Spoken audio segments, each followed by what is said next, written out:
Nous sommes en direct, bonsoir à toutes et à tous et bienvenue dans Remue Ménage. Chaque samedi, on se reprend pour 1h30 de talk show. Vous le savez, nous abordons des sujets qui vous touchent, qui vous passionnent. Et aujourd'hui, là, nous allons parler de choses particulièrement touchantes. Puisqu'aujourd'hui, nous allons parler de cas de viol. Vous le savez, mesdames et messieurs, en ce moment-là, c'est devenu coutume chez nous. Tout le monde se prête presque à ce acte ignoble. Et aujourd'hui, nous allons avoir un témoignage fort d'un père de famille courageux qui a décidé aujourd'hui de venir se livrer à toute la Guinée, de venir nous expliquer exactement comment ça s'est passé, dans quelles circonstances tout cela s'est déroulé. Sa petite fille de 7 ans a été abusée dans son quartier. Aujourd'hui, il décide de venir nous raconter, de venir nous expliquer dans quel état d'âme il se trouve aujourd'hui, dans quel état se trouve sa fille. Mais avant ça, également, nous avons... ici sur ce plateau, celle-là qui avec son club se bat tout le temps pour enfin, tout ce qui est lié à la cause des femmes. Alors c'est la présidente du club leader des jeunes filles qui est aussi notre invitée, Kadiatou Konaté. Bonsoir. Bonsoir tonton Naïm et bonsoir à tous sur ce plateau. Comment ça va? Bah, ça peut aller, ça va, à la guinéenne. Merci d'avoir accepté notre invitation. C'est pas la première fois. À chaque fois qu'on parle de cas de viol et ce genre de choses, on aime faire appel au club leader des jeunes filles parce qu'il faut le reconnaître. Le club leader des jeunes filles, ce que vous faites est monumental. Franchement, c'est énorme. Vous êtes l'un des seuls clubs qui aujourd'hui, qui se bat malgré tout, malgré toutes les critiques. Malgré tous les, on va vous tuer là. Vous lâchez pas, vous êtes toujours là, merci pour ça. Et justement, c'est en sachant qu'il y a des gens comme vous, qu'il y a des gens qui continuent toujours à avoir espoir. Sinon, on va se dire la vérité, il reste plus beaucoup d'espoir dans ce pays-là par rapport à tout ce qui se passe, parce que personne ne prend ses responsabilités. Alors, nous avons ce soir Monsieur Silla Imou Rana. Bonsoir, monsieur Silla. Oui, bonsoir, monsieur. Comment allez-vous? Oui, je vais bien. Merci d'avoir accepté notre invitation. Alors, moi, je vous dis tout de suite, je vous trouve très courageux déjà d'avoir accepté l'invitation pour venir sur ce plateau, parler de cas de viol, non seulement, mais parler de votre fille qui a été, qui s'est fait abuser. Je trouve ça, très honnêtement, je trouve ça très courageux. Merci à vous, merci d'avoir accepté notre invitation. Nous allons, je sais qu'on va toucher le cœur des Guinéens aujourd'hui et que les autorités, si elles nous regardent, elles vont penser à prendre vraiment des mesures parce qu'aujourd'hui, ça en fait de trop. Il y a trop. Jason Diallo est parmi nous. Jason, bonsoir. Bonsoir Raïm, bonsoir à tous. Le beau gosse de la maison. Il est beau et sage. Alors ça, j'arrive pas à comprendre. Hein, sinon, en temps normal, il est pas sage. Mais ici, je le trouve quand même un peu sage. Parce qu'on me dit ton gars, il est sage. Vous le connaissez pas bien. Mais il est sage. Vous le connaissez pas, on dirait. Ah, peut-être que c'est le début, Mais non. Il est tout sauf sage. Non, il est tout sauf sage.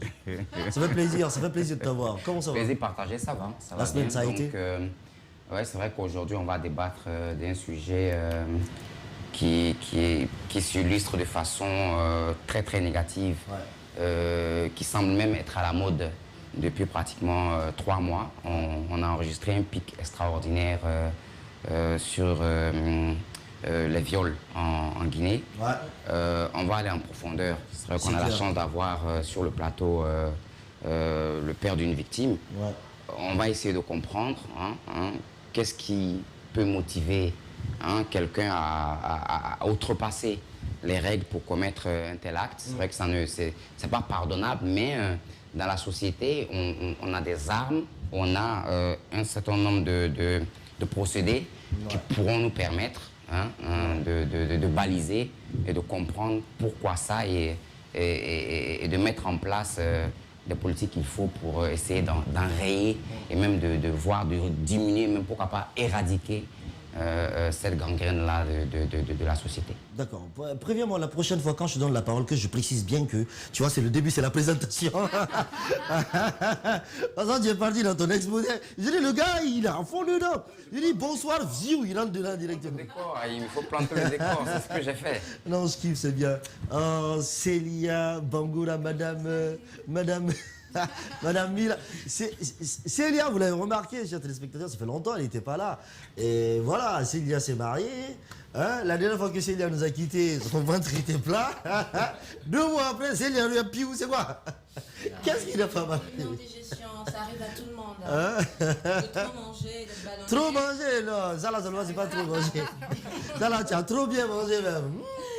Comment ça va? Tu nous as manqué, Sylvia. À moi aussi, à moi aussi. Et je remercie toute l'équipe. Vous avez toujours été là à tous les moments. Et mais non, on s'en veut. On n'est toujours pas allé saluer Célia et son mari, c'est pas normal, mais toute l'équipe ira. Franchement, on s'en veut pour ça. Mais félicitations. Vous venez avec à manger ou c'est moi qui fais à manger? Non, c'est toi qui fais à manger. Ah, tu vois. Hein, faut respecter la tradition. On peut pas sortir de la tradition. On va chez toi et puis on t'apporte à manger. Qu'est-ce que ça veut dire? Faut respecter les ancêtres. Non, on va faire du mal aux ancêtres. Bienvenue encore, ça nous a fait plaisir. Ça nous fait plaisir de t'avoir ici. Alors aujourd'hui, le thème de cette émission-là, c'est témoignage d'un père dont la fille a été violée. Comme on l'a dit à l'entame aujourd'hui, les cas de viol sont en hausse dans ce pays-là. Et ce qui est dramatique encore, c'est que ces gars-là ne s'en prennent qu'à des jeunes filles, à de jeunes enfants, à des gens. C'est-à-dire, la tranche d'âge aujourd'hui, c'est entre 3 et 12 ans. C'est pas 3 ans, il y a de ces petites, il y a de ces bébés de 7 mois, de 2 mois, en fait, c'est vraiment pas par an, hein, ça commence des mois. Je crois qu'en ce moment, on est le seul pays au monde où ce genre de choses-là arrive encore. Parce que dans les autres pays, peut-être que ça arrive, mais c'est rare, tu vois. Tu peux compter 1 fois, 2 fois par an, tu vois. Mais nous, ici, il n'y a pas de semaine qui passe en ce moment sans que tu l'entendes un cas de viol. Tous les jours, tu entends un nouveau cas de viol. Tous les jours. Pourquoi? Pourquoi? Ça, c'est la grosse question qu'on se pose. Pourquoi? Il faudrait faire la différence entre les cas dénoncés et les cas qui ne sont pas dénoncés. Ouais. Okay? Donc, tu vas voir qu'il y a certains pays où tu vois 1 ou 2 qui ont été dénoncés, mais d'autres qui sont encore en fuite. Dénoncés et même médiatisés. Dénoncés et médiatisés. Donc, il faut faire attention avec ça. C'est la même chose ici aussi. Oui, mais vous ne voulez pas me dire qu'ici, là, enfin, nous sommes dans le seul pays. Dans tous les pays, quand il y a cas de viol, c'est médiatisé, les gens, ils en parlent. Non, la différence, c'est qu'ailleurs, c'est condamné. Exactement. Et on voit la répercussion. En Guinée, c'est condamné aussi. Hein. Mais c'est pas respecté. En Guinée, c'est condamné aussi, sauf qu'il y a un problème au niveau de l'application en fait, des textes de loi. Sinon, au-delà, c'est vraiment Bien, condamné. on va rentrer en profondeur. Il est 18h11, si c'est maintenant que vous nous rejoignez. Nous sommes dans Remue Ménage et aujourd'hui, nous parlons de cas de viol. Vous savez vous-même, puisque vous suivez l'actualité, vous savez qu'aujourd'hui, c'est en hausse. Et parlant d'actualité, cette semaine-là, nous sommes tombés sur une image qui nous a choqués. C'est une image de confrères, d'accord, de médias, d'un groupe média respecté, respectable, qui se permet de faire un reportage concernant une certaine chose. Et ça, vraiment, c'est... Le micro de qui? Célia, ton micro n'est pas allumé. Bien. Nous sommes en direct, vous l'avez compris. Tout ce temps-là, on ne t'entendait pas.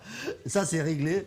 Bien. Alors, ils ont sorti une image qu'on a voulu partager avec vous. Et ensuite, autour de la table, on va essayer de commenter cette image-là. Mais je trouve ça très déplorable. Très, très déplorable que ce soit un média comme Évasion qui sorte ce genre d'image-là. On regarde ça, on revient juste après.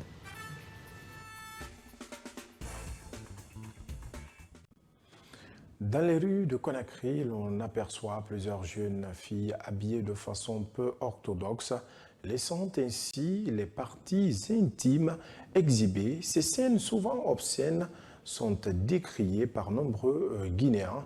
Avec la recrudescence du viol dans le pays, la situation inquiète et certains citoyens invitent ces personnes à changer de comportement. C'est un reportage signé Néné Oumoubalde et Mohamed Khalil Diabaté.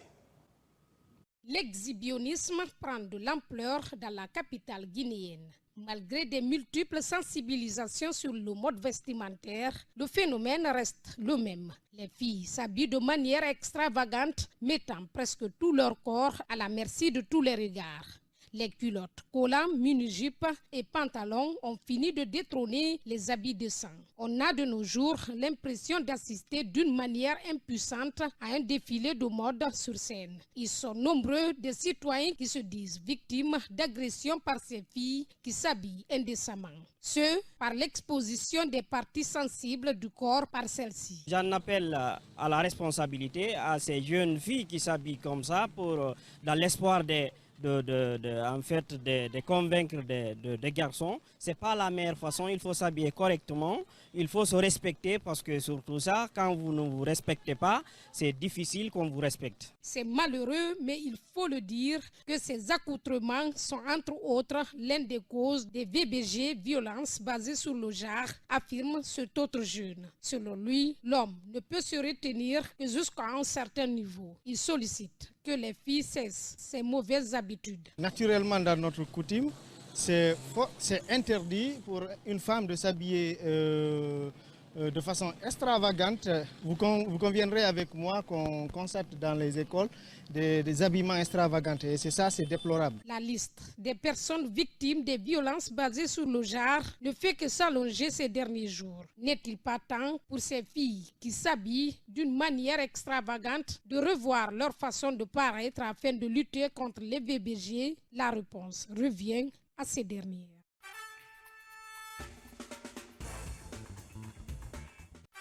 Wow, c'est extraordinaire, on en perd les mots. C'est scandaleux ce qui est en train de se passer en ce moment-là, franchement. Moi, tout de suite, je dis honte à tous ceux-là qui ont été associés à cet élément de reportage-là. Honte à vous. Je pense que vous devriez vraiment, mais très sincèrement, avoir honte de vous, avoir honte de ce que vous avez fait, avoir honte de ce que vous venez de faire là. Parce que ça, vous êtes en train de faire l'apologie du viol pendant qu'aujourd'hui, nos enfants, des bébés sont en train de se faire violer et vous osez faire un reportage où vous racontez de telles bêtises. Je pense que vraiment toute la direction de Évasion doit s'excuser et le rédacteur en chef d'Évasion doit démissionner parce que ce qui se passe là, c'est grave ça. Non mais en fait c'est... on a suivi ce reportage là, je ne sais quand.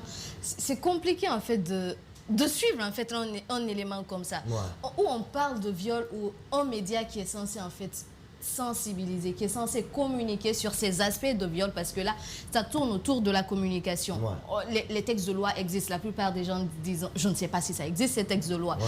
Les émissions spéciales pour les questions de viol, c'est là en fait, il y a tellement de choses à faire dans ce sens que de se mettre à parler de l'habillement quand même, où on essaie carrément d'exhiber d'autres personnes. En fait, c'est incompréhensible ce qui se passe. Je pense que les médias à un moment donné doivent revoir leur manière de... Citez le nom, Évasion, c'est pas tous les médias. Non mais c'est pas uniquement Évasion. Non mais c'est pas uniquement Évasion. Ok, restons sur Évasion là. Évasion. Il y a Guinée Matin qui a fait le pareil. référent, on l'aurait tapé, Guinée Matin. Oui, il y a Guinée Matin. Il l'avait fait aussi, on a tapé dessus. Ceux qui le font, on les pointe du doigt. Par exemple, où on a parlé de filles de mœurs légères, c'est quand même compliqué. À un moment donné, on a vraiment besoin de votre aide, comme vous le faites, mais il y a vraiment ces questions très sensibles sur lesquelles on a besoin d'appui, on a besoin de sensibilisation et non d'indexer en fait, parce qu'en aucun cas, en fait, l'habillement ne justifie le viol. Et d'ailleurs, on se pose la question, pourquoi on viole? Parce qu'on ne va quand même pas dire qu'on viole parce qu'elle s'est habillée de la sorte, elle viole parce que c'est parce que j'étais toxicomane, comme on le dit, on viole parce que c'est ci, c'est ça. Ils filment des fesses de femmes. Mais ils n'ont même pas honte en fait, c'est scandaleux ça. Les stats qui montrent que la plupart des cas de viol qu'il y a eu, ont été sur des mineurs en fait, sur des bébés dont l'âge varie de 3 mois à 3 ans, 7 ans. Elles ne sont pas dénudées ces enfants. Bah oui. C'est des enfants sans défense. Elles portent des couches. Donc, ça fait depuis 2016, je suis dans le domaine de la protection des filles et des femmes. Et pour le moment, jusqu'à présent, je n'ai pas reçu, encore moins l'équipe, un dossier de viol où enfin, le violeur dit que c'est à cause de l'habillement de la fille. C'est toujours quelqu'un à côté, à la maison, un oncle, un parent, je ne sais pas, un cousin, quelqu'un dans le quartier, le maître coranique ou le maître à l'école, ainsi de suite. Mais là, pourquoi on a toujours tendance, en fait, à chercher une excuse pour en faire un crime, on va dire comme ça? Une excuse pour les violeurs. Justement, ça, on va toucher ce point-là aujourd'hui. Parce que c'est ça le problème. Justification patriarcale. Nous sommes dans une société où la femme a toujours tort. OK? Donc, au lieu de dénoncer ces actes ignobles, criminels, c'est beaucoup plus facile de dire non, elle s'est habillée comme ci, elle s'est habillée comme ça, elle a cherché. Parce que les personnes préfèrent se violer la face ici, chez nous, que de faire face aux choses comme ça se doit. C'est pas tout le monde qui a le courage d'accepter que oui, dans ma famille, il y a quelqu'un qui a eu un abus, je vais me battre pour cette personne. Non, on préfère le cacher. Prochainement, habille-toi, couvre-toi et tout. Et vous venez de le dire, ces enfants-là, de grâce, on ne peut pas parler d'habillement. Et même si on doit parler d'une question d'habillement, nous sommes dans une époque où tout est hyper sexualisé. Que tu te couvres, que tu te voiles ou que tu laisses juste les yeux dehors, tu vas toujours trouver quelqu'un qui a un fétichisme ou qui a une attraction. Non, sérieusement, avec les doigts ou quelque chose. Mais oui, je suis d'accord. Ok, oui. donc l'habillement n'a absolument rien à voir et on a tout le droit de s'habiller comme bon nous semble. Mais oui. Et ça ne justifie pas le fait d'agresser une personne. Ça ne le justifie pas. En plus, en disant ça, vous manquez de respect. Par exemple, à ce monsieur-là dont la fille de 7 ans a été violée, vous allez lui dire que c'est parce que sa fille a porté collant? C'est parce que sa fille a porté un jean? Hein, mais honte à toute la direction de l'évasion, c'est scandaleux. Le sujet a quand même été bon, mais il a été placé dans un contexte différent, en fait. Quel sujet? Le sujet je veux dire... Du reportage d'évasion. Du reportage. Oh non, rien n'a été bon du début à la fin. Je prends pour exemple les 2 dames qu'on a ici sur le plateau. Oui. Elles ont quand même habillé de façon, je dirais pas décente, mais d'une façon particulière, qui n'a pas une connotation de ce qui a été cité, par exemple, dans le reportage qu'on vient de voir. Oui. Donc, je veux dire, ça devrait plutôt faire objet ça devrait être plutôt placé dans un autre cadre. Quand pas on dans dit, le cadre par exemple, du viol. Pas dans le cadre du viol. Bien, je suis d'accord. Dans un autre cadre. Des mœurs. Des mœurs, par exemple. Exactement. Pas dans le cadre du viol. La culture. Ça doit faire l'objet d'un autre débat. Je suis tout à fait d'accord. Mais ce bon sujet, mais transposé dans un moule qui n'est pas le sien. Aussi sensible que le viol, et surtout dans cette période-là, franchement, Évasion, s'il y a quelqu'un, un parent, ami ou même un téléspectateur qui regarde Évasion, dites-leur que nous on dit qu'ils ont fait de la merde et qu'ils doivent s'excuser devant toute la Guinée. Non mais franchement, ils doivent sortir un communiqué, ils doivent s'adresser à toute la Guinée, présenter des excuses à toutes ces familles aujourd'hui victimes de viol, parce que ce qu'ils ont fait là, ça s'appelle apologie du viol. Si c'est Espace qui avait fait ça, là, ils auraient attaqué tout de suite, là, à dire que ouais. Mais aujourd'hui, la HAC est en train de voir ça, parce que c'est un reportage quand même qui est passé, là. Normalement, on doit condamner celui qui a fait ce reportage-là, et c'est une dame qui se permet d'aller lire ce papier-là. C'est-à-dire que toi, en tant que femme, qu'est-ce que tu t'es dit au moment où toi, tu avais ce papier, ce bout de papier-là devant toi, que tu étais en train de lire, ça se trouve, toi-même, tu étais en jean, et ça t'aurait plu que quelqu'un te viole en ce moment-là, parce que tu portais un jean, tu es venu à ton boulot, mais il faut qu'on se respecte, il faut arrêter ça. Justement, ça ramène à cette question-là aujourd'hui que j'ai envie de vous poser autour de la table. Est-ce que c'est pas tout ça qui fait qu'aujourd'hui, les gens se font violer parce qu'on ne pose pas les bonnes questions? Est-ce que c'est pas ça qui fait qu'aujourd'hui, les gens ne sont pas condamnés parce qu'on ne pose pas les bonnes questions? Parce qu'aujourd'hui, quoi qu'il arrive, quand il y a acte de viol, la première personne qui est réprimandée, c'est la personne qui a été violée. La première personne à se cacher, c'est la personne qui a été violée.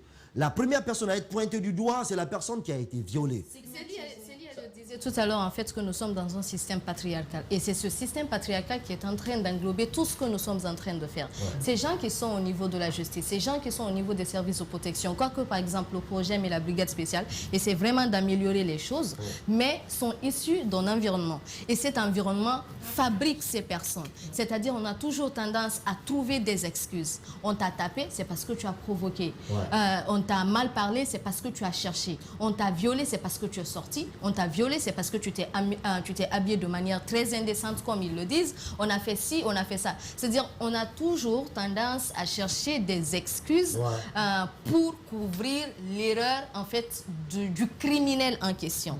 Et c'est ça le point principal. Il faut qu'on parvienne à aller au-delà de ça et qu'on voie les choses comme ça se présente. Ouais.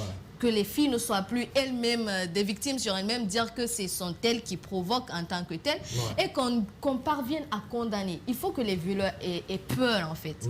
Nous, il y a ces violeurs qui nous ont dit, je me rappelle, ça me fait tellement rire, c'est-à-dire, quand tu m'envoies aujourd'hui, demain, on sera tous dans ce même quartier. Et vous voyez combien de fois ça fait mal, parce qu'il n'a peur de rien. Il se dit, quelle que soit la situation, en fait, il est vraiment sûr de quelque chose pour dire après je vais sortir, ça me fait ni chaud ni froid. Et en fait, vous savez, le comble, en fait, c'est quoi? Non, il n'a pas tort, il a parfaitement raison. Toi, tu fais ton travail. 2 jours, 3 jours, une semaine après ou un mois après, vous vous retrouvez dans le même quartier, puis comme si rien n'était. Dans ces cas, je vais peut-être spéculer un peu, mais il y a 2 types. Okay? Tu vas avoir des violeurs qui sont atteints psychologiquement, psychiatriquement. Okay? Mais il y a d'autres qui n'ont pas de problèmes mentaux, d'accord, qui sont tout simplement des criminels. Et les 90%, justement, 99% même si tu veux, sont des criminels. Mais non. Ils n'ont aucun problème mental. Mais non, ça c'est... D'après une étude que le professeur Hassan Ba a menée, c'est 60% des violeurs qui ont été condamnés, en fait, sont vraiment sains d'esprit. Mais il y en a 15% malades et 15% toxicomanes, non, comme ça. Alors moi, je mettrais ça sur 99%. À part ça, j'ai fait mon étude aussi, professeur Hassan, si on s'assoit sur la table, on discute. Quand tu vas, ça c'est déjà pour un peu catégoriser, c'est vrai. Ça serait malades mentaux, toxicomanes et criminels naturels. Ouais. Voilà, ok? Quand tu vas un peu plus profondément, tu te poses la question, quelle est la motivation? Ok. Commençons par quelle est la motivation de notre société en tant qu'être humain, parce qu'il y a une grande différence entre être une personne, un être humain. Ça, être humain, c'est biologiquement parlant, c'est-à-dire au niveau animal. D'accord? C'est à partir de là que tu vois tes besoins. S'alimenter, s'habiller, avoir un toit, se reproduire, se satisfaire sexuellement. Et c'est très difficile d'attendre autre chose de quelqu'un qui ne pense qu'à son bas-ventre, qui ne pense à rien pour soi, pour son futur ou le futur de sa communauté. Parce qu'en fait, c'est des personnes qui vont à l'instinct animal de la chose. J'ai un besoin, je le satisfais. On se retrouve dans une jungle, dans la brousse. Et les proies, que sont les femmes, les enfants et des hommes aussi qui n'ont pas... Parce qu'il y a cette violence aussi au niveau des hommes, au niveau des enfants, des jeunes garçons, sont ces victimes-là. OK? Et nous sommes dans une société qui le normalise. Exactement. Qui le normalise alors que nous sommes en train de côtoyer des criminels, côtoyer des psychopathes, OK? Parce que ça a des noms. C'est la pédophilie. La société a une sorte de résilience. Moi, j'appellerais plutôt résilience. Parce qu'on est... Et ça, c'est très particulier, je m'excuse de le dire, à la Guinée. J'ai la chance de connaître un peu les pays limitrophes. De mon constat en Guinée, pas forcément sur le cas de viol, mais à chaque fois que quelque chose de grave se passe, il y a un mot magique, c'est extraordinaire. J'ai été marqué par ça à mes débuts, 7 ans que je suis là. Die alabe anabibé. Une fois que ce mot est sorti, même quand on est en clash et que tu m'as fait du tort, une fois que toi tu sors ce mot, je n'ai plus droit de citer, j'ai plus droit à la parole. C'est fini. Donc, la société guinéenne est extraordinaire. C'est vrai qu'en plus d'être patriarcat, elle est formatée à une forme de résilience. Je suis d'accord. Cette forme d'acceptation du fait que Alanara. Alanara. Ils mettent tout sur le fois que ça c'est sorti. On sera choqué le jour du jugement. C'est un anesthésiant. C'est moi qui ai dit ça. Oui. Non, mais c'est vrai. C'est réel ce que tu dis et c'est dramatique. Par exemple, monsieur Silla, vous, aujourd'hui, on sait que vous êtes forcément dans un état d'esprit très compliqué en ce moment parce que vous avez quand même une fille de 7 ans qui s'est fait violer. Et je vous dis encore merci d'être venu sur ce plateau pour en parler avec nous. Alors, comment ça s'est passé? Qu'est-ce qui s'est passé? Ok, bon, ce que vous venez de me dire comme ça, là, je suis très très content de vous d'abord. Bon, parce que moi, je n'étais pas à la maison. On m'avait appelé, j'étais au service. On m'avait appelé, soi-disant que je vais venir à la maison. D'habitude, ma fille, quand elle me voit quand même, elle va venir à côté de moi. On s'amuse un peu là. Mais l'autre fois, c'était un jeudi. C'était un jeudi. J'étais au service, je suis revenu maintenant à la maison. On m'avait appelé. J'ai appelé maintenant ma fille de venue à côté de moi. Mais en marchant maintenant, la manière que je les vois maintenant en marchant, on dirait qu'il y a quelque chose maintenant qui se menace. Vous avez vu, non? Je dis qu'il n'y a pas. Je dis, viens ici. En venant maintenant, elle me dit, ah papa, mon ventre me fait mal. Je dis, mais à quoi? Je dis, tu as faim? Elle m'avait dit, non. Je dis qu'il n'y a pas de problème.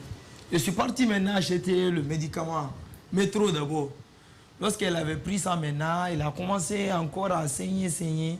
Bon, je dis maintenant, comment dirais, la petite soeur de sa maman d'amener maintenant à l'hôpital.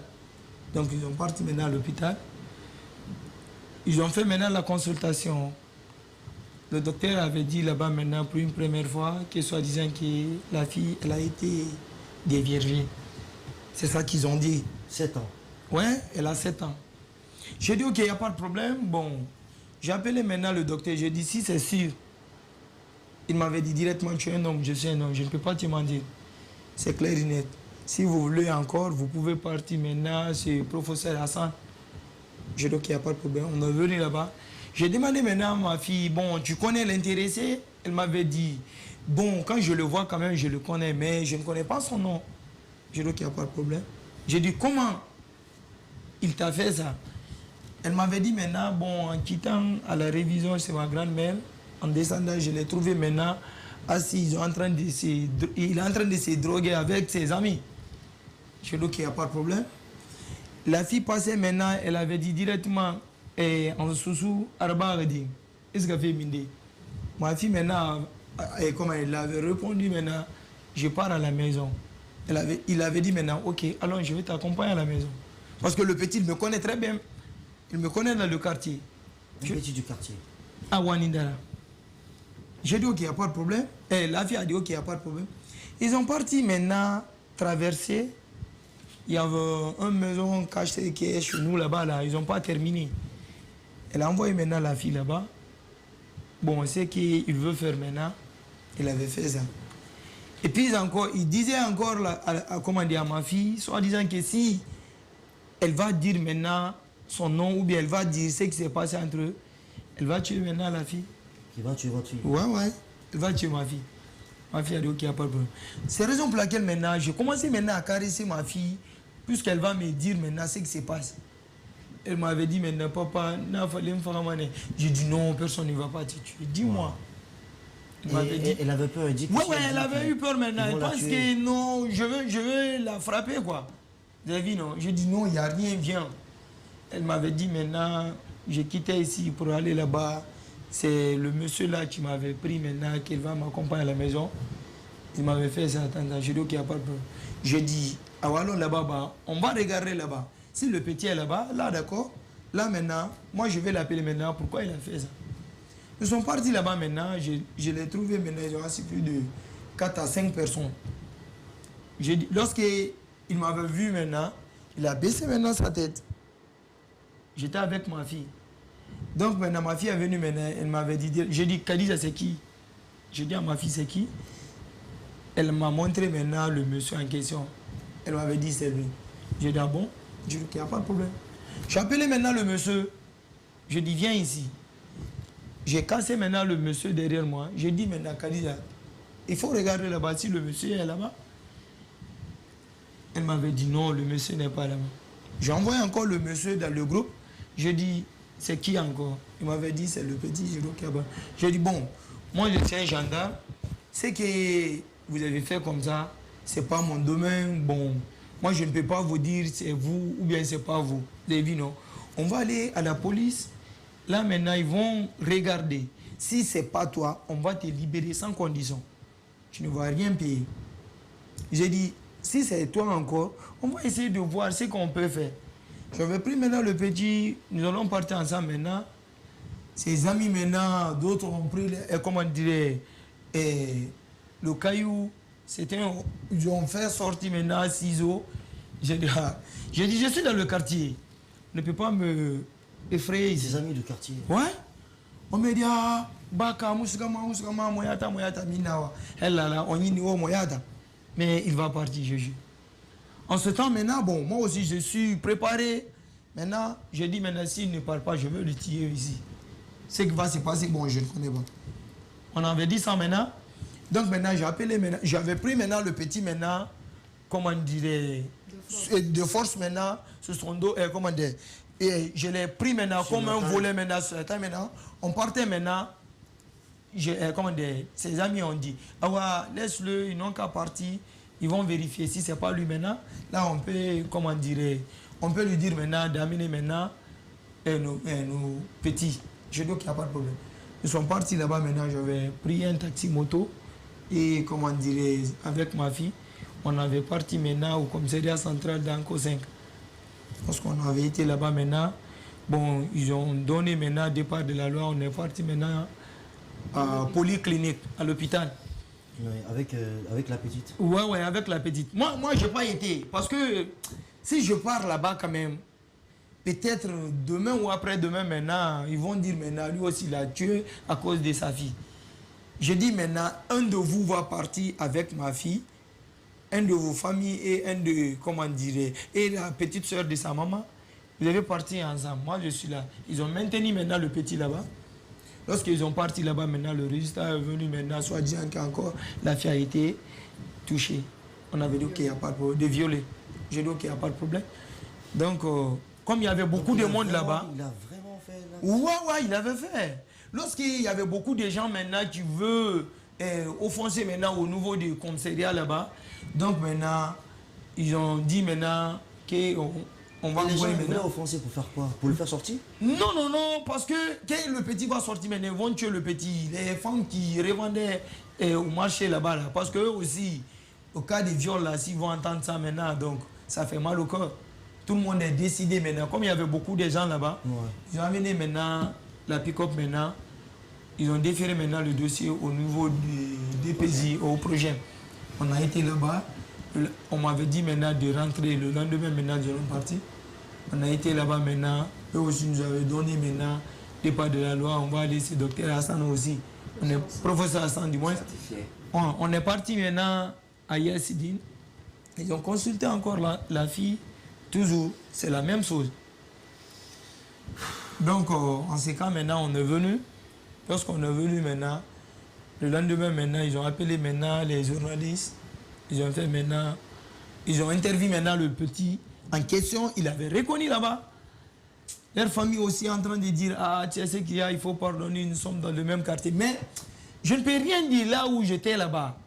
Parce que ces amis qui sont dans le quartier, ce sont des criminels, ce sont des bandits. C'est tous les gens de Wanindera là. Mais moi, je ne veux pas avoir peur de ça. J'étais à Wanindera depuis en 99. Donc, je connais tous les actes qui passent là-bas. C'est en plus un jeu de quartier. Ouais, je dis ok, il n'y a pas de problème. Bon, les gens ont dit, ah, si tu ne vas pas pardonner, on va te tuer, on va te... Je dis ok, il n'y a pas de problème. Moi, je suis un gendarme, je marche, je suis un cadavre d'abord. En marchant, c'est ça que je veux mettre en tête. Je suis un cadavre. Ces amis vous ont menacé qu'ils vont vous tuer si vous parlez. Non, les amis des quartiers, ouais.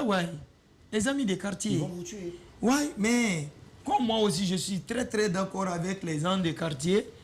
Bon, les Peuls, les Malinké, les Soussous, bon. Moi, je suis très d'accord avec les gens des quartiers en fait. Donc, on m'appelle, on me dit ça, je dis ok, il n'y a pas de problème. J'ai informé maintenant notre colonel. Il m'avait dit, ah, il n'y a pas de problème. Si ils vont taper même votre cour, vous pouvez m'appeler. On va envoyer la pick-up maintenant pour les ramasser. Je dis qu'il n'y a pas de problème. Ils ont pris maintenant le petit. On a déféré, ils ont dit maintenant que nous allons partir au tribunal de Dixine. Ouais. On nous a déféré là-bas, envoyé là-bas. Ouais. Après maintenant, ils ont déféré maintenant le petit. On nous a dit là-bas que le petit, ils vont le condamner là-bas 10 ans de prison. Ils ont même fait le papier devant moi. On a donné maintenant le petit. Commence aujourd'hui. Il faut compter d'aujourd'hui jusqu'à 10 ans. Si 10 ans va arriver maintenant, là tu peux nous appeler maintenant. Leur famille est là-bas, ils sont en train de pleurer. Bon. Mais est-ce qu'on l'a jugé? Bon, je ne pense pas. Parce que le procureur m'avait dit qu'après je vais partir. Leurs familles ils sont venus à la maison de plaider maintenant, la famille, que nous allons désistrer. Tout ce qu'on avait dépensé, ils vont rembourser. J'ai dit non. Ils vont rembourser. Ils n'ont pas honte, ils vont rembourser ce qu'ils ont pris à la petite. Ouais, c'est ça qu'ils sont en train de dire. Ils osent parler de remboursement. C'est ça qu'ils sont en train de dire. Ils envoient maintenant les imams des quartiers, bon, de venus auprès de ma maman. Vous avez vu, non, ils sont en train de dire il faut pardonner ce qui s'est passé maintenant. Nous sommes dans le même quartier, peut-être demain. Et aujourd'hui, c'est nous, demain, c'est vous. J'ai dit non, le cas pareil là. Donc, moi, je ne peux rien dire. Ma maman est là-bas, elle régler ça. Et sa grand-mère aussi, ma femme, oui. La maman de ma femme aussi, elle aussi, elle était très énervée. Elle ne veut même pas que les gens vont partir maintenant, lui dire maintenant, il faut pardonner ou bien de partir dans la cour pour dire je suis venu vous voir. Jusqu'à présent, ils sont en train de faire ça. Hein. Même aujourd'hui, on m'avait appelé de ça, pardon. Je dis, hey, moi je ne veux pas que vous avez m'appelé de ça. Si vous voulez ça, ton enfant va faire d'abord 10 ans de prison. Après maintenant, je vais essayer de voir. Ou bien il va faire 5 ans de prison. Je vais essayer de voir maintenant ce que je peux vous dire comme la réponse. Très émouvant, très émouvant. C'est ça que je les ai. Comment se porte la petite en ce moment? Bon, la petite, avant, quand elle rentre en classe, bon, elle commence à saigner un peu. Mais bon, j'ai déclaré ça. Il y avait un de mon ami qui m'avait donné maintenant le numéro d'un élément de ONG.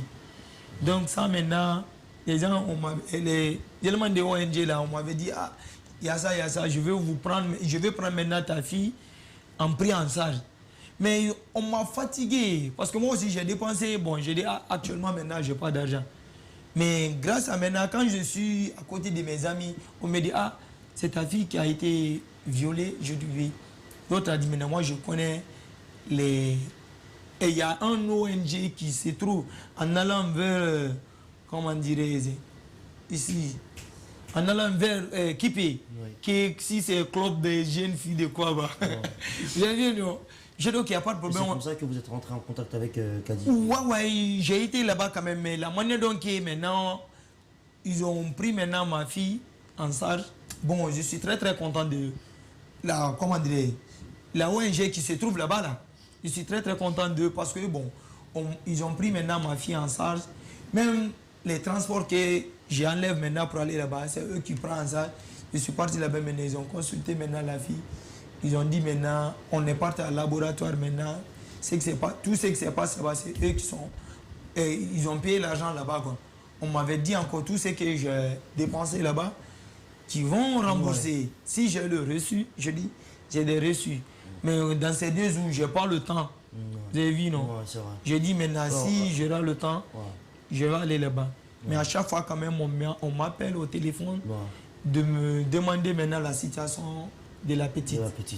Ils ont acheté les médicaments quand même. Bon, la petite est là à la maison. Je voulais même l'envoyer ici, comme j'étais à une émission là. Bon, c'est en ce temps maintenant, j'ai dit, je vais venir ici d'ici à 18h. Ça, c'est sur le plan de la santé, sur le plan de la psychologie, ça va, elle arrive à manger correctement, à jouer avec ses camarades. Ouais, parce que deux fois même pour aller auprès de ses amis, elle va y encore honte de ça. Si elle commence à blaguer, à pagailler maintenant avec ses amis disent quitte ici. Moi je ne veux pas que tu restes à côté de nous. Elle va y honte quoi, vous avez vu non? Mais comme c'est Dieu qui est grand, je veux toujours, comment dire, essayer de remercier d'abord les gens qui sont venus maintenant à l'aide. Je vais essayer de les remercier. Les gens qui vous ont soutenu. Ouais, de soutenir maintenant la fille. Vous avez vu, non? Je vais les remercier parce que, bon, je ne dis pas déjà, comment dire, je suis un pauvre, je ne suis pas un pauvre. Mais ce qu'ils ont fait pour moi, là, si tu as du mal, quelqu'un qui vient auprès de toi, s'il ne t'aime pas, mais quand même, il n'a pas... comment dire, bien sûr. Alors, Kadi, comment vous avez pris... Enfin, vous êtes déjà habitué à ce genre d'histoire-là, mais enfin, ce qu'il dit, c'est très touchant, c'est très émouvant. Comment est-ce que vous avez pris tout ça? C'était super compliqué. On nous a saisi à partir d'Internet, à partir d'un post sur Facebook, pour nous dire qu'en fait, il y a une fille qui a été violée et qui a des problèmes de santé. Donc, il fallait intervenir pour assurer au moins sa prise en charge sanitaire et tout. Donc, nous, on s'est renseigné à travers ma collègue qui est la responsable protection et tout. Parce que moi, je n'ai pas voulu me mêler du dossier. Au cours de cette semaine, on avait reçu énormément de cas de viol à l'intérieur du pays, suivi de décès et tout. Donc, moi, finalement, j'avais quitté la ligne. J'avais dit, bon, c'était compliqué pour moi de continuer.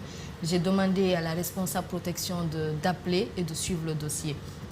Et elle a appelé pour se rassurer on en était où. Il nous a dit en fait qu'ils étaient déjà allés à le projet et tout. Donc on a décidé de suivre en fait le dossier à travers la justice et tout. Mais entre-temps qu'on allait assurer tout ce qui est en rapport avec la santé de la fille, les frais admin et tout. parce qu'on a un fonds maintenant de prise en charge. Avant, on faisait plus de dénonciation, mais on a remarqué ces derniers temps qu'il y a un besoin énorme en termes d'accompagnement des victimes, en termes d'assistance financière, d'assistance psychologique, ainsi, juridique, ainsi de suite. Donc, on est en train de récolter des fonds, de chercher des fonds avec des partenaires pour pouvoir accompagner les victimes. C'est dans ce cadre qu'on a contacté le monsieur, en fait, suivi un post Facebook. On est rentré en contact avec lui et on a pris la fille en charge jusqu'à maintenant. On continue à prendre la fille en charge. Bien. Donc, il est intéressant en fait que les gens, de dire qu'on nous saisit à partir des réseaux sociaux ou qu'on nous appelle directement. Et ces derniers temps, il y a eu énormément de cas de viol. Peut-être qui sont connus officiellement ou pas, suivis d'ailleurs de décès après. Il y a énormément de cas de viol. Bien, dans la deuxième partie, nous allons ouvrir le stand pour que les téléspectateurs qui nous regardent puissent interagir avec nous, et pour ceux-là aussi qui ont des témoignages à faire comme M. Sylla, que nous trouvons très courageux sur ce plateau-là, pour qu'ils puissent aussi appeler en direct pour essayer voilà, de partager aussi avec nous certaines émotions, pour que justement les autorités puissent entendre ce genre de message-là, qu'ils puissent comprendre la douleur que ressentent ces parents-là aujourd'hui par rapport par rapport à cette histoire de viol. Oui, Célia, nous avons écouté M. Sylla. Monsieur Sylla, laissez-moi vous dire quelque chose. C'est vrai que vous féliciter, ça ne serait pas le mot. Ça ne serait pas le mot parce que vous avez joué votre rôle de père, en fait. Et moi, ce que je vais vous dire, c'est que ce que vous avez fait là, votre fille, elle va s'en souvenir toute sa vie. Parce que peu importe tout ce que les gens diront, elle dira, mon père, il a été là pour moi. OK? Et ça, c'est beaucoup. Parce qu'il y en a beaucoup qui n'ont pas eu ça. Parce que la plupart du temps, la famille sont les premiers complices. C'est-à-dire, on arrive à des conséquences de mort, qu'on peut dire qui est la pire des situations, OK? Mais il y a une mort que les gens ne connaissent pas, c'est le silence qui tue. Ce silence-là où la personne ne peut pas se plaindre, la personne ne peut pas parler, la personne n'a pas de rempart. Et en tant que premier rempart d'une famille, en tant que père, en tant qu'homme, moi je vous tiens le chapeau. On en a besoin de personnes comme vous dans ce pays-là. On en a besoin. Okay? Parce que dans ce pays-là, on est rempli d'haineux, on est rempli de complices, on est rempli de lâches, on est rempli de personnes méchantes. Okay? Sans compassion, sans amour. Et quand tu vois un pays comme ça, c'est vraiment désolant parce que tu te dis, OK, je suis dans un pays comme ça. Quand tu penses clairement, tu penses du côté amour, du côté compassion, tu es un anormal, tu es un taré. OK? Mais quand tu vas dans le mouvement à la Bernabé, etc. et tout ça, c'est que tu vois quoi, c'est ce qui est normal ici. Et c'est ce qui fait, je suis vraiment désolée que ça va être difficile qu'on avance. Ça va être difficile qu'on produise parce que des personnes haineuses, des personnes méchantes qui sont capables de faire du mal à des enfants, qui sont capables de fermer les yeux sur ce genre de choses, à tous les niveaux, familial, société, gouvernemental, institutionnel, médical, justice, policière, on n'en parle pas. Je suis désolée, c'est une gangrène d'un cycle vicieux parce qu'après, ces victimes-là, vous voulez qu'elles soient comment dans la vie? Quel résultat positif peut venir de ça? Si ce n'est que pouvoir avoir la chance d'avoir peut-être une force interne ou rencontrer des personnes, des ONG qui puissent être là pour toi, ou que tu pètes un câble, ou que je sais pas, que la force divine soit là avec toi, ok? Pour pas avoir une dépression, pour pas te suicider un jour, pour pouvoir vivre au regard des gens tous les jours. C'est fou parce donc, parce que déjà la petite, moi franchement je suis très oui, c'est très dur d'entendre ce genre de choses-là, parce que imaginez qu'une petite fille, elle n'a rien demandé, elle a du mal à s'amuser avec ses amis. Tu vois, les amis, je pense que, enfin, c'est compliqué, parce que après les enfants, ça se charrie, ça fait des trucs, elle n'a pas demandé ça et tout. Ses amis aussi sont des enfants qui jugent sans faire exprès peut-être et tout, mais c'est pas eux aussi de leur faute. Tu vois, la seule faute revient à celui, non, d'abord, à celui qui a commis l'acte. Parce qu'il a détruit la vie d'une petite fille comme ça. Il a détruit la vie d'une petite fille pour rien, gratuitement. Elle n'a rien demandé, la petite. Allez-y. Moi, je pense juste que l'État a, sur cette recrudescence des viols, devrait, d'autant plus que le pays, depuis un certain moment, est dans un remue-ménage, pour emprunter le nom de notre émission. C'est le moment justement de mettre le pied à l'étrier pour pouvoir... moi, quand je vois le chemin que ce père de famille a emprunté pour essayer d'obtenir justice, déjà ne serait-ce qu'à ce niveau-là, on doit pouvoir mettre en place un mécanisme de prise en main, de sorte à pouvoir mettre en avant déjà la justice. Tous ces va-et-vient qu'il a eu à faire, il ne devrait pas le faire, parce que justement, d'une part, ça l'expose. Parce qu'il y a une sorte de répression qui va se former autour de la victime. Non seulement déjà, il est victime, mais en plus, c'est lui qui doit encore prendre sa petite fille, aller à l'hôpital, d'un point A vers un point B, ensuite un point C, ensuite.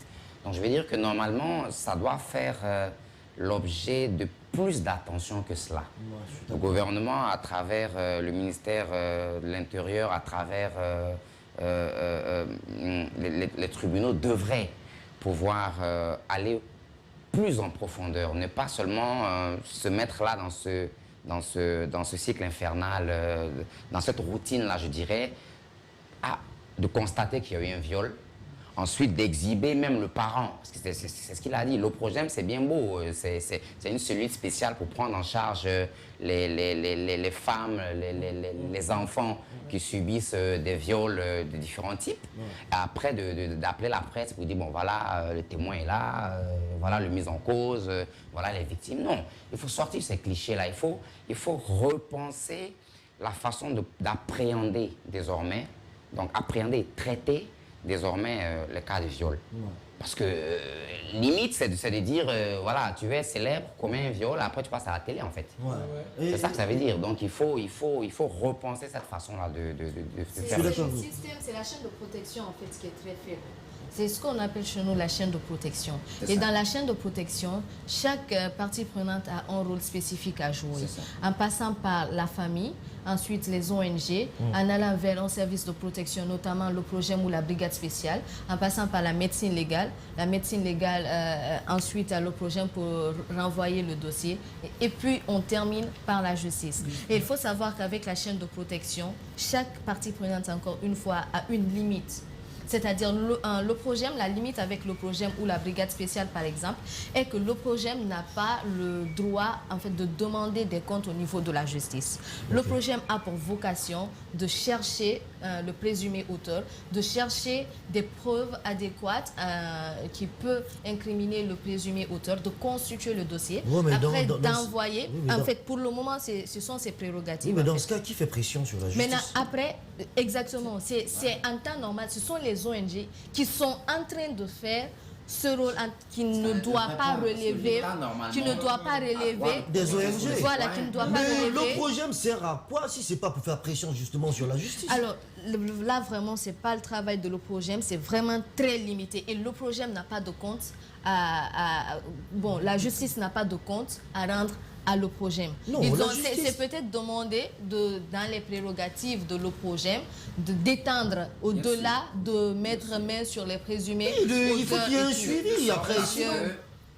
Il ressortent dans les familles ou ceux qui ont subi cette violence-là que ce n'est pas M. X en tant que tel, mais que c'est la justice qui fait son travail. Parce qu'un système de suivi, il n'y en a pas. Nous, la stratégie qui nous aide actuellement, c'est qu'on travaille avec l'OGDH, l'Organisation guinéenne de défense des droits de l'homme, qui nous permet de suivre les dossiers une fois en justice. Parce que nous, en tant qu'ONG, on a vraiment du mal à accéder au fond des dossiers.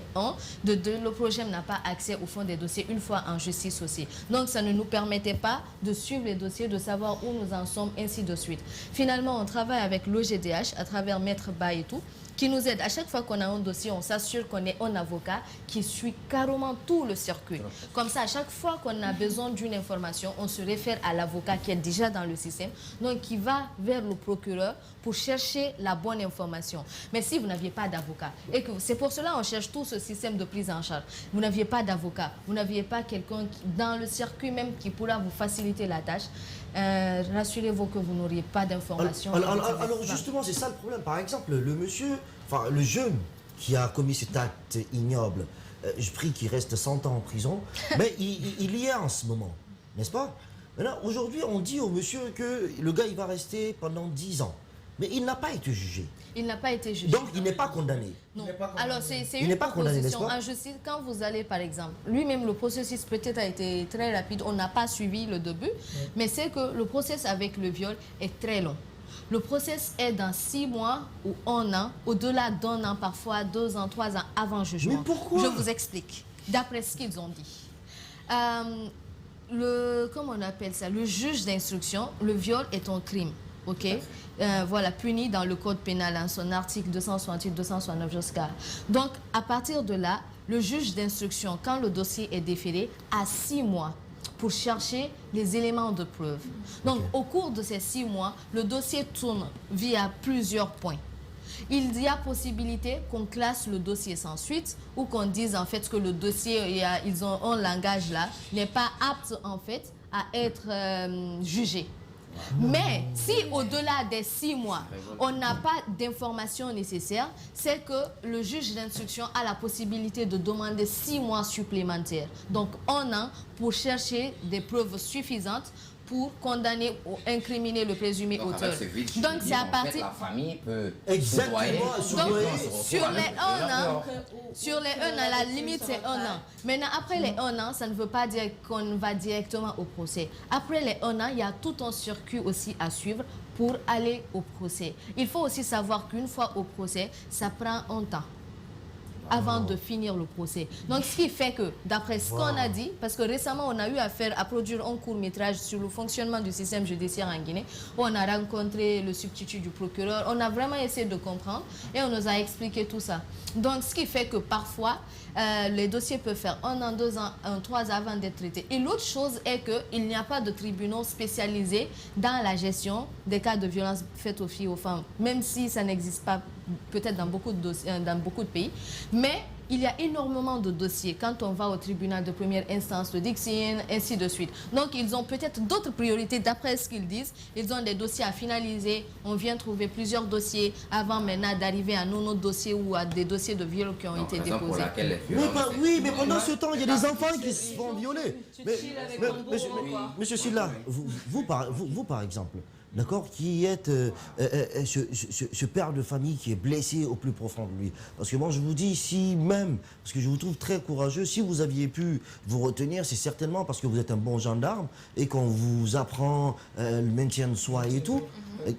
Donc, aujourd'hui, imaginez que cet homme-là, qui a commis cet acte, ne soit pas puni au degré de sa forfaiture et qu'il sorte justement, et que vous le rencontrez dans le même quartier pendant qu'il n'a pas purgé sa peine. Pendant que ses parents, par exemple, sont allés négocier et qu'on l'a libéré et que vous le rencontrez encore dans le quartier. Non, quand même. Parce que la manière dont je me suis restimisé du moins, vous avez vu, non.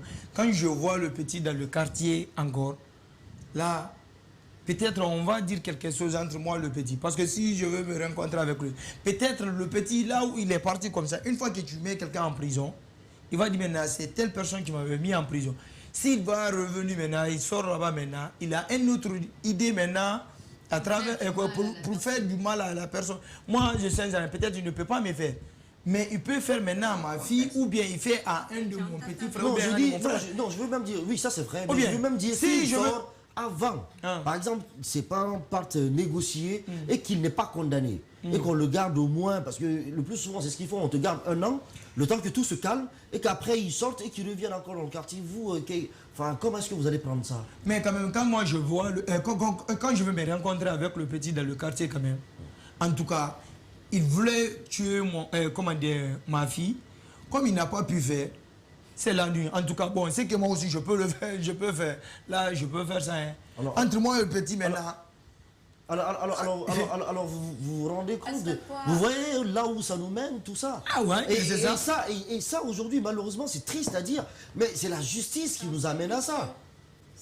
C'est la justice qui nous amène à ça. Donc il faut réellement... Récemment, il y a juste quelques jours de cela, je pense moins d'une semaine, le jeudi dernier, il y a le gouvernement qui a sorti un engagement, en fait 2 engagements, au nom du président de la République et du Premier ministre sur la protection des enfants et des filles en termes des questions spécifiques, notamment l'accélération des dossiers de viol, ensuite l'extension des cellules des présumés violeurs, parce qu'il n'y a presque pas de cellules et les cellules sont vraiment récentes, l'application effective des textes de loi, la mise en place du système de suivi.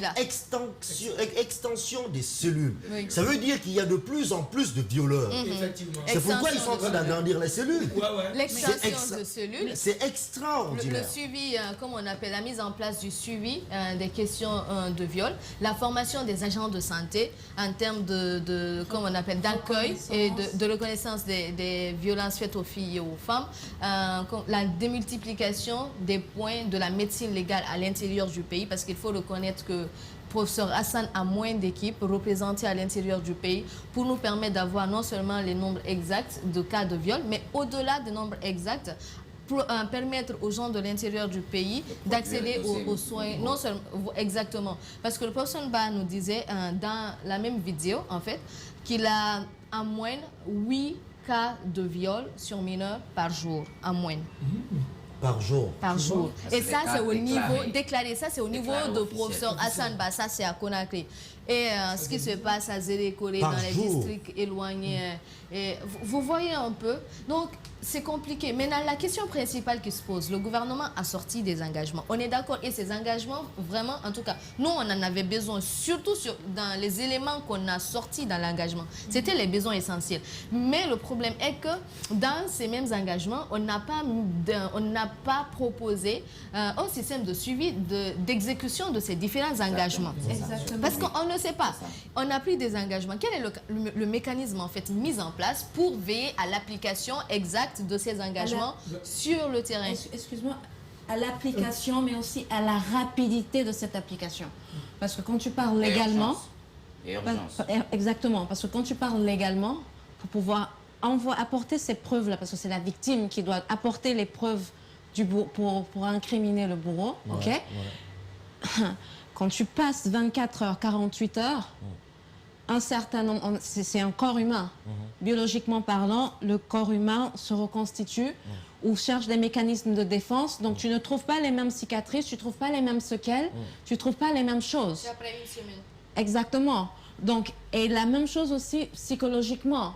Le même engouement qu'un père de famille peut avoir, par exemple, ou que dans les premiers jours, ou même la victime de vouloir dénoncer, combien de temps cette personne va avoir la force de pouvoir continuer ce combat pendant une année, en un an. Combien de temps cette personne va pouvoir, comme monsieur Silla ici, garder son sang-froid, ne pas commettre un autre crime. L'irréparable. OK? Avant de pouvoir trouver ces solutions-là. Donc, c'est à tous les niveaux. Il faut que la médecine légale s'y mette. Il faut que les médecins prennent leurs responsabilités de protection de l'être humain. Parce que, bien, c'est vrai, là, on parle des filles, on parle des femmes, mais nous sommes des êtres humains. On ne peut pas se traiter comme... Parce que même les animaux, on ne les traite pas n'importe comment. On ne peut pas traiter un autre être, une créature de Dieu... sont semblables comme ça. C'est pas possible. Moi, je pense qu'avec le cas de la défunte dont je salue la mémoire et Massila, n'est-ce pas? Oui, Massila. Avec ce cas-là, franchement, on avait touché le fond. Là, je me disais qu'on ne pouvait pas aller plus bas. Jusqu'à la semaine dernière, il y a eu encore un autre cas d'un présumé imam, je peux le dire comme ça, qui aurait violé dans la mosquée. Mais avant ça, il y a une petite de 3 ans qui avait été violée par 3 jeunes à l'abbaye, du côté de l'abbaye, qui a malheureusement rendu là. Après ça, il y a une autre petite fille de 12 ans qui a été violée, qui a rendu là à Sigiri. Avant, il y a une autre petite... On avait le gros plan, mais tellement qu'on était à fond. C'est ça. On l'a oublié, mais justement, tout est énuméré. Si vous le permettez, on va rattraper, on va essayer de voir le gros plan pour que les gens aient au moins une certaine idée du nombre de cas. Et ça, c'est récent. Tous les cas qu'on a cités là, ce sont des cas récents dans les 3 rien que ce mois là. Et enfin, c'est sûr là, parce qu'on ne pouvait pas prendre tout, on a pris quelques-uns. Regardez ces quelques-uns là. C'est le gros plan. Le 25 novembre, des suites d'un viol collectif, Massila décède. Une fille de 12 ans est morte des suites d'un viol à Sigiri, au nord-ouest du pays, le 26 novembre. Le même jour, dans la commune urbaine de l'Abbé, au centre-ouest du pays, une fille de 3 ans a subi un viol collectif. L'organisation locale Agir pour le droit féminin, qui a rencontré les parents de la fille de 3 ans le 7 décembre dernier, a rapporté à Amnesty International et l'IPPF qu'elle était partie acheter un bonbon non loin de la maison familiale lorsque ceux suspectés d'être ses ravisseurs l'ont amenée dans une maison non habitée et l'ont sexuellement agressée jusqu'à ce que mort s'ensuive. Le père de la fille qui a rencontré le procureur lui a confirmé sa demande de justice pour sa fille. Le père de l'un des auteurs présumés est aussi venu demander pardon à la famille de la fille qui a refusé. Le 27 novembre, une fille de 12 ans qui rentrait chez elle a été violée par 2 hommes dans la ville de Sanou. Le 30 novembre, une autre fille de 3 ans a été violée à Batenafagui, dans la région de Kankan, à l'est du pays. Le 2 décembre 2021, l'Office guinéen pour la protection du genre, de l'enfance et des mœurs, OPROGEM, a présenté un homme de 24 ans accusé de viol sur une fille de 3 ans à Bessia. Aujourd'hui, le mythique plateau de Remue Ménage reçoit Kadiatou Konaté, activiste des droits de femmes et présidente du club des jeunes filles leaders de Guinée, et un père de famille meurtri par le viol de sa fille de 7 ans pour un témoignage émouvant. Âme sensible, s'abstenir.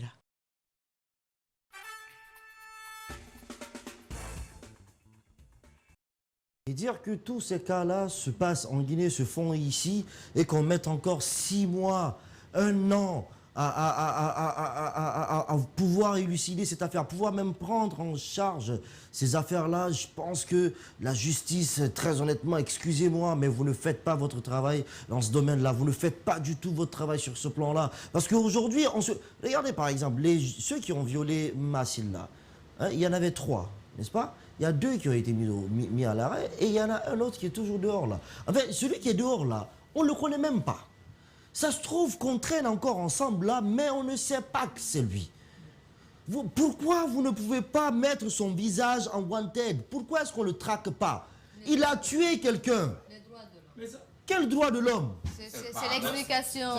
Oui, mais quel droit de l'homme? Droit de l'homme, quelqu'un...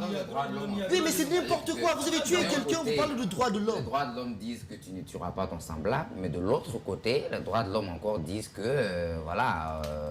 on n'a pas le droit de persécuter quelqu'un qui est présumé. Mais quel droit à l'image? Quel droit à l'image?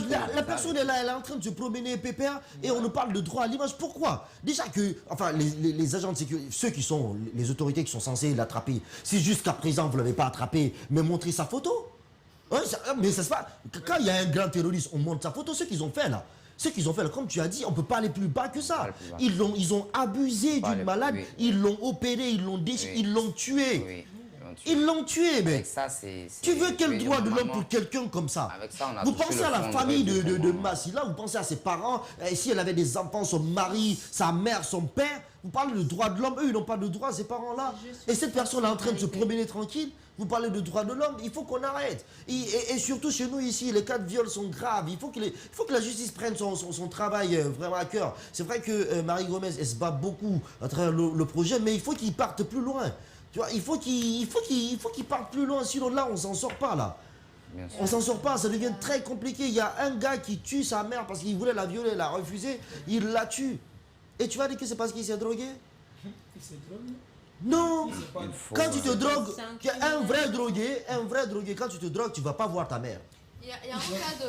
Non, tu vas ailleurs, tu évites ta mère. Il y a un cas qui se passait vers... C'est pas ta mère, tu vas voir. Caporo, où un jeune, voilà, on utilise avec la même chose qui se droguait.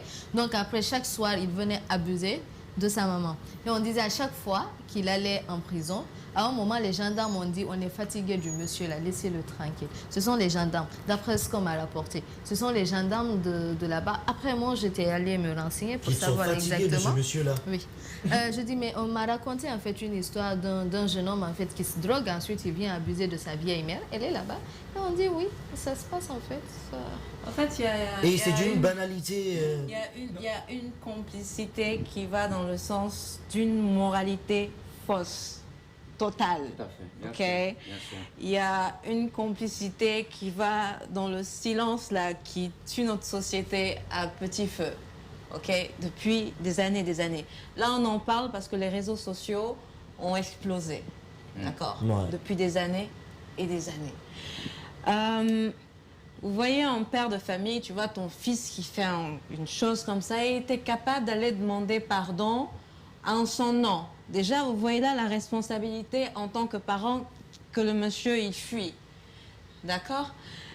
Personne, en fait, ne fait face aux réalités. La sexualité, ici, dans notre pays, je suis désolée, on n'a pas une éducation sexuelle ici. Ailleurs aussi, hein. On n'a pas une éducation sexuelle.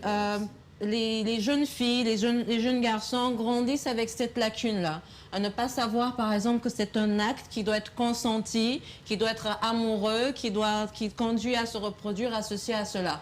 Ils voient des vidéos, ils voient des trucs, ils ne sont pas prêts psychologiquement pour ça. Parce que ici, ce n'est pas seulement les jeunes ou quoi. Tu vas voir même des vieux, dans la cinquantaine, d'accord, qui sont des vieux pervers, qui voient...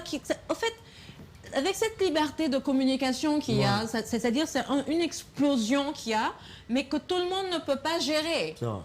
Que tout le monde, cette hypersexualisation du monde en ce moment, c'est pas tout le monde qui arrive à gérer. Donc tu vois, il y a des gens qui le font même de manière automatique.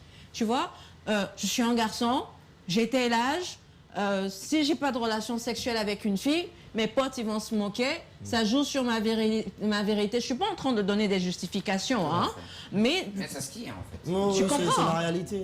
Ça justifie pas, mais c'est ce à quoi on a affaire. Et c'est à tous les niveaux, c'est dans toutes les couches sociales, c'est dans tous les âges. C'est que ça soit de l'adolescence au plus vieux. Ok? Donc c'est là il faut se poser des questions.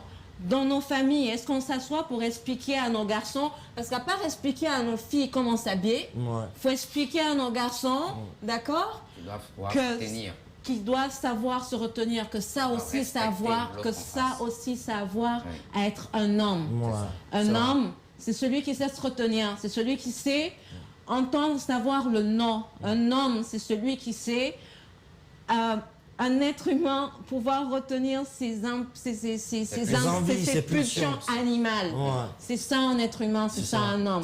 C'est pas celui qui va brutaliser une fille, c'est pas celui qui va abuser d'un enfant. C'est ça, c'est ça. On va essayer d'ouvrir le stand pour les nombreux téléspectateurs qui nous regardent. Le numéro s'affiche juste en bas de l'écran, vous pouvez le composer et appeler.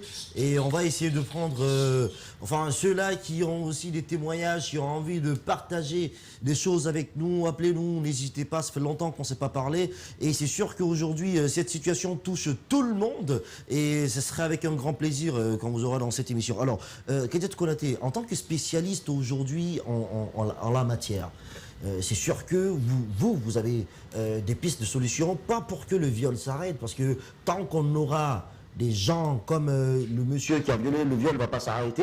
Mais, enfin, qu'est-ce que vous voulez, enfin, à votre avis, qu'est-ce qu'il faut faire pour que la justice, enfin, pour qu'on condamne plus sévèrement les gens et tout? Qu'est-ce que la justice devrait faire, par exemple? Qu'est-ce qu'il faut faire? Commencer par appliquer la loi qui existe déjà. Parce qu'on a tout un arsenal juridique, comme on aime souvent le dire, qui existe mais qu'on n'applique pas. Par contre, récemment, on a condamné un monsieur à Dinguiraye, du côté de Dinguiraye, à 20 ans de réclusion criminelle pour viol sur une petite fille de 9 ans qui a été violée à Dinguiraye là-bas, un dossier qu'on avait géré. Ça s'est passé en février et il a été condamné récemment, au mois de décembre. Là. Donc ça, c'est un premier point. Mais au-delà de ce premier point, engager sincèrement une discussion communautaire très profonde. C'est-à-dire que les communautés s'intéressent. Au-delà, parce qu'il y a de ces questions, au-delà de l'aspect juridique qui peut se poser, doivent s'intéresser aux aspects plus communautaires qui se passent. Donc, aller discuter de manière plus profonde avec les différentes communautés. Parler de la question. Parler, faire en sorte que en fait, ces populations, ces gens qui se trouvent dans la communauté, s'intéressent à la question. On les rappelle à leur responsabilité sociétale. C'est-à-dire, on vit toutes et tous dans une société, donc il faut quand même qu'on puisse prendre certaines mesures pour protéger nos sœurs, nos filles, voilà, nos amis qui sont dans cette société. À côté, les parents ont démissionné dans l'éducation. Je ne suis pas encore parent, mais ce que je sais, c'est que les parents peuvent beaucoup apporter dans l'éducation des enfants, en termes de communication, en termes de stratégie. Des garçons surtout. Des garçons. On a tendance à éduquer que les filles. Et ça dépend de quel type d'éducation on donne aux filles.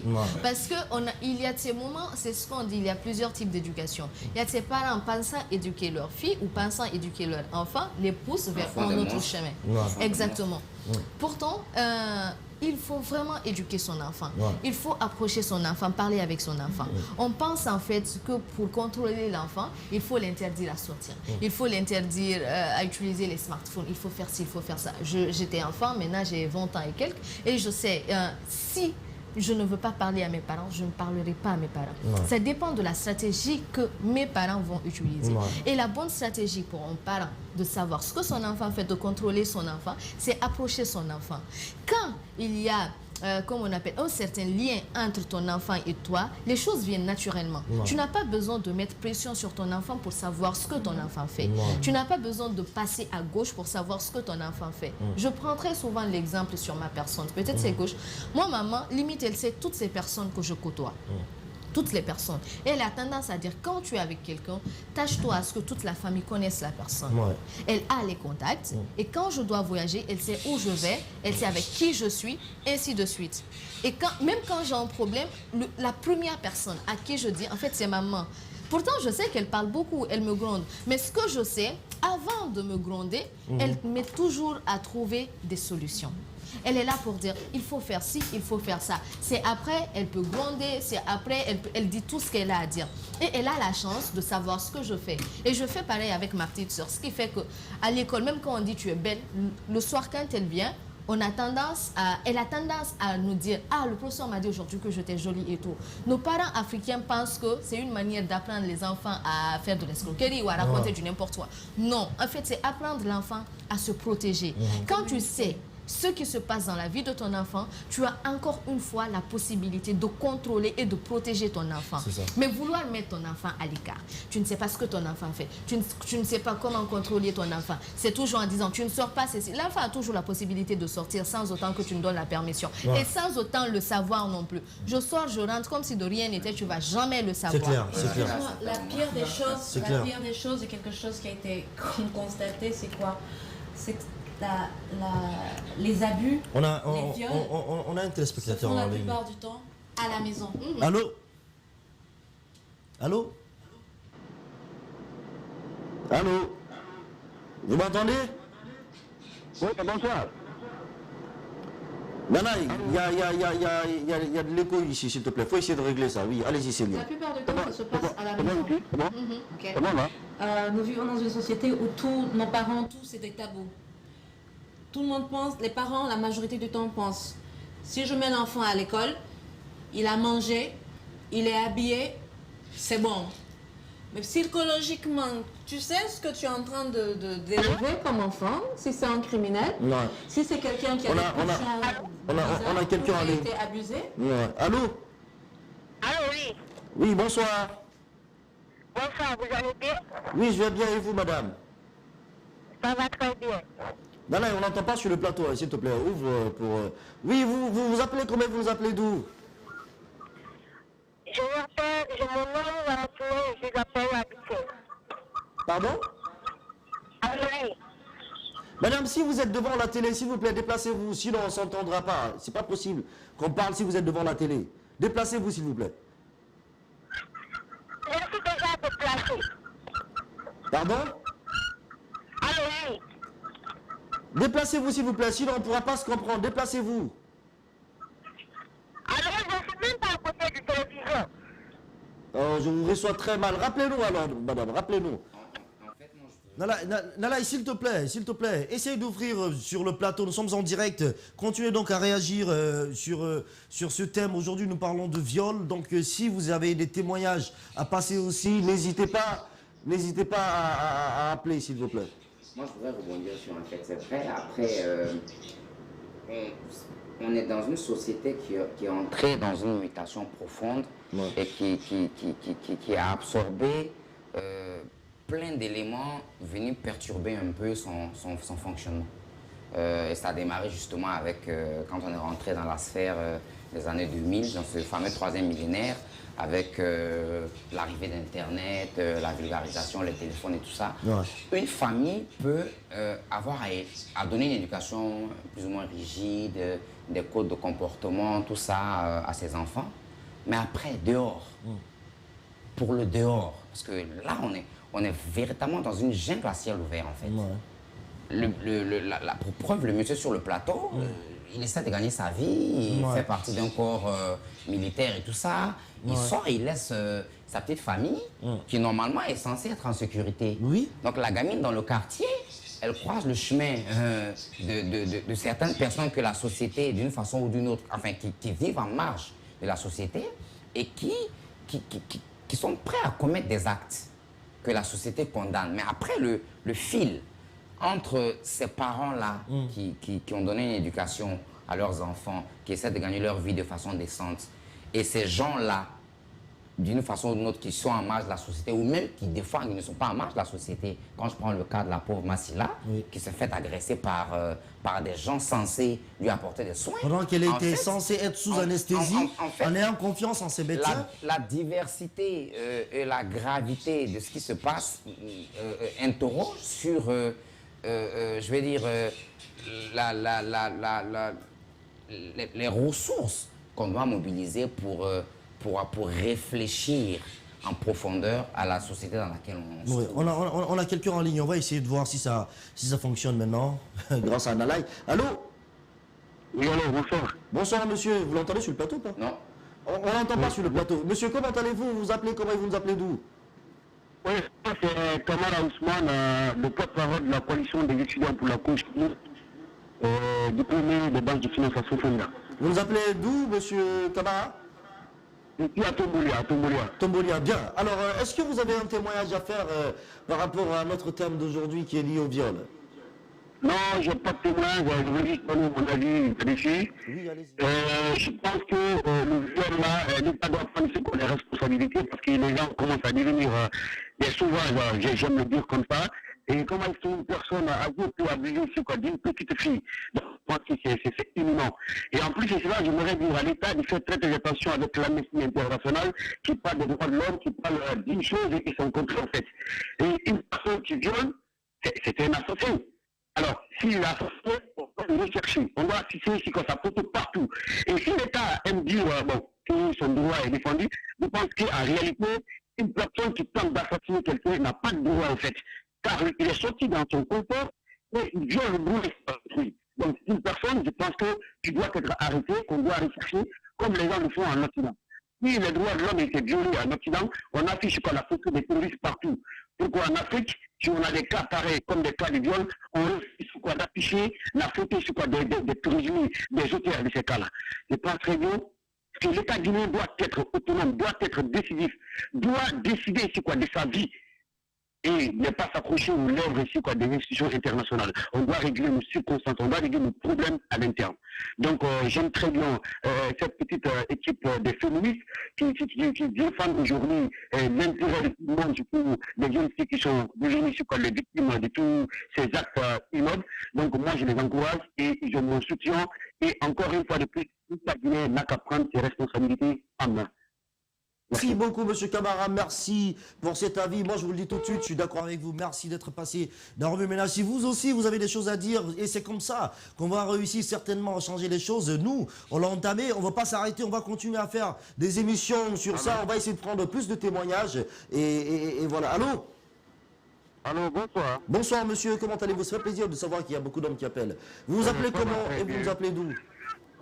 C'est camarade Mohamed Lamine depuis Gourdou Kinyoro dans Kouroussa. Ah, vous nous appelez de Kouroussa?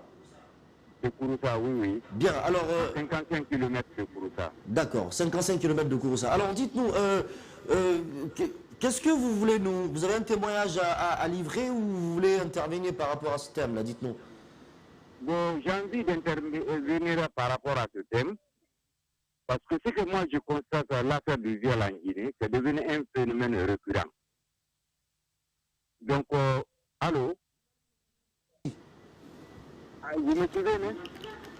Oui, bien sûr, on vous écoute, allez-y. Voilà, bon, d'accord. Comme le viol est devenu un phénomène récurrent en Guinée, donc c'est le gouvernement qui doit prendre une décision. Sinon, vraiment, partout en Guinée actuellement, il y a des viols partout. Mais ce que moi je demande à la population, de ne pas cacher les violeurs. Parce que quand il y a un cas de viol, donc les gens ils vont essayer de couvrir cette viol-là pour ne pas dire que, ah bon, si je mets ça au dehors, bon, ma fille sera exposée, un jour, bon, ça sera difficile de la marier, ils vont dire qu'elle est ceci, elle est cela. Mon frère, c'est la population même qui est à la base. Donc vraiment, vraiment, je demande à la population de livrer les violeurs. Ça, c'est un côté. Oui. Le deuxième côté, oui. Ce qui n'était pas arrivé d'abord en Guinée est arrivé. Oui. Il y a des marabouts qui sont venus en Guinée, il y a des vaudous qui sont en Guinée. Bon, quand tu vas vers eux, qu'est-ce qu'ils te disent? Ils vont te dire, bon, il faut essayer de violer une fille de tel âge, ou bien une femme de tel âge, ou bien une vieille de tel âge. Quand tu fais ça, tu auras telle somme d'argent. Wow. Donc, si je prends un exemple, il y a un monsieur, il a demandé à un monsieur de couper son sexe. Il a coupé à cause de l'argent. Donc, c'est les deux phénomènes qui sont en Guinée. Vraiment, il faut que l'autorité voit tout ça là.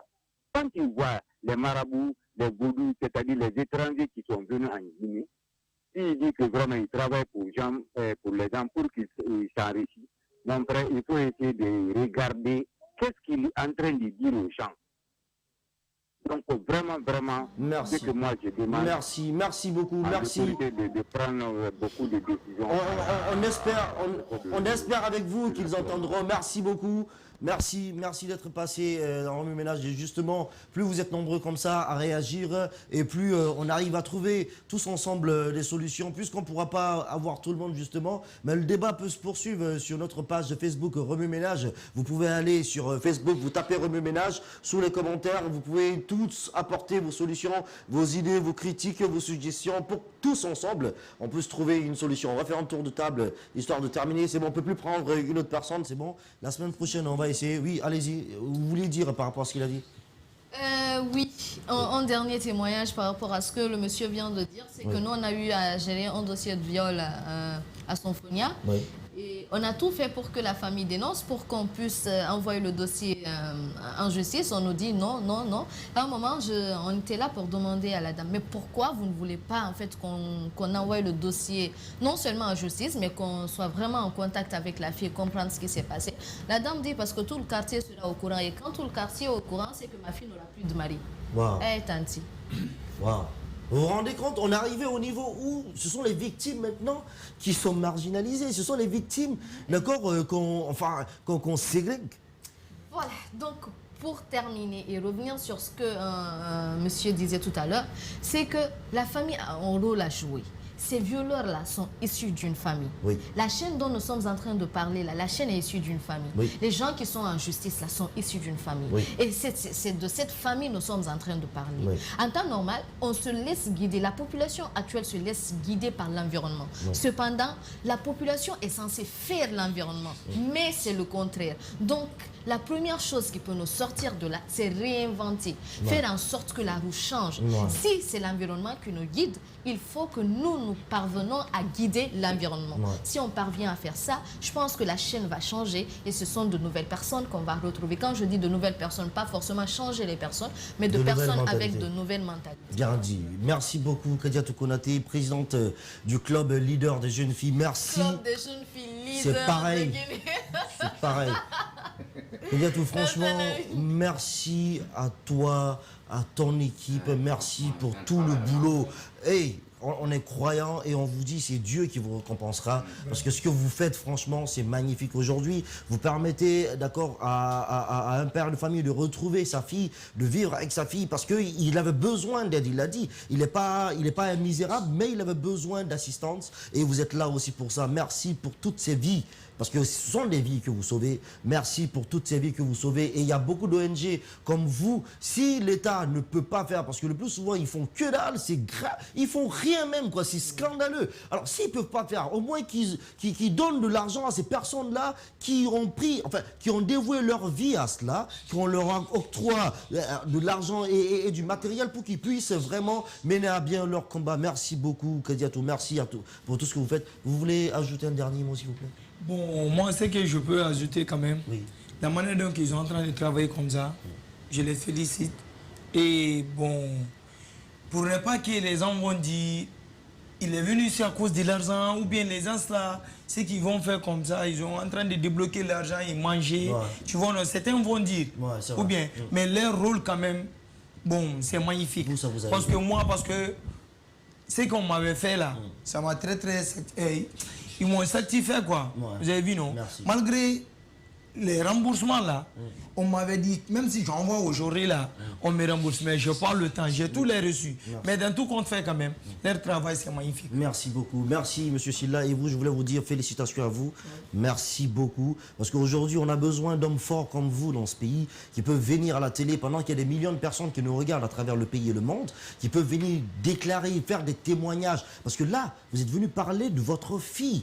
D'accord, de ce qui vient de vous. Et ça, c'est vraiment touchant. Merci pour ce moment de télé ensemble. Merci pour tout. Et bien de choses à la petite si elle nous regarde. Merci beaucoup. Merci, Jason. Merci, Raïm. Merci d'être passé. C'est bien. Ça m'a fait plaisir de te retrouver. Excuse-moi, Raïm, moi, il faut que je dise un truc, là. D'accord, vas-y. Okay. Il y a toujours des solutions. En une minute, ouais. Il y a toujours un début. OK. Là, en ce moment, c'est difficile d'aller dans la prévention, d'accord? Mais des personnes qu'on connaît qui sont accusées, on peut les ficher. Okay? On peut les laisser sous surveillance. Chacun à sa place. Les malades mentaux dans les hôpitaux psychiatriques, les criminels en tôle, d'accord? Ceux qui sont drogués ou quoi que ce soit en réhabilitation ou en tôle légale aussi pour ne pas qu'ils commettent les mêmes actes ou qu'ils mettent encore ces enfants-là, ou en tout cas la population dans les risques, que chacun joue son rôle. Bien. Le gouvernement qu'il le fasse aussi parce qu'ils ont le devoir de nous protéger aussi. On ne peut pas vivre avec des criminels. Bien, je suis d'accord. Et à part ça, encore, le truc, c'est quoi? Si on veut réussir dans ce pays, Raïm, aujourd'hui, je vais monopoliser ça. Non, c'est fini. Si on veut réussir dans ce pays-là, on doit avoir des mentalités saines. Je suis d'accord. On doit avoir des états d'âme sains. Donc il faut qu'on se soigne, il faut qu'on se règle, il faut qu'on mette cette... Voilà quoi. Merci beaucoup, Sylla, vous l'avez compris. Je suis contente de se retrouver aussi. Non, mais je suis d'accord, c'est une femme touchée, tout le monde. Je sais que vous aussi, chez vous, vous êtes touchés de la même manière que nous. C'était avec un plaisir immense que nous avons passé ces moments de télé en votre compagnie. On espère que tous ensemble, on pourrait se donner la main pour que ces choses-là, ces comportements-là changent. On se retrouve samedi prochain, si tout va bien, Inch'Allah. Portez-vous bien et passez une excellente soirée sur Espace TV. On vous embrasse. Bisous.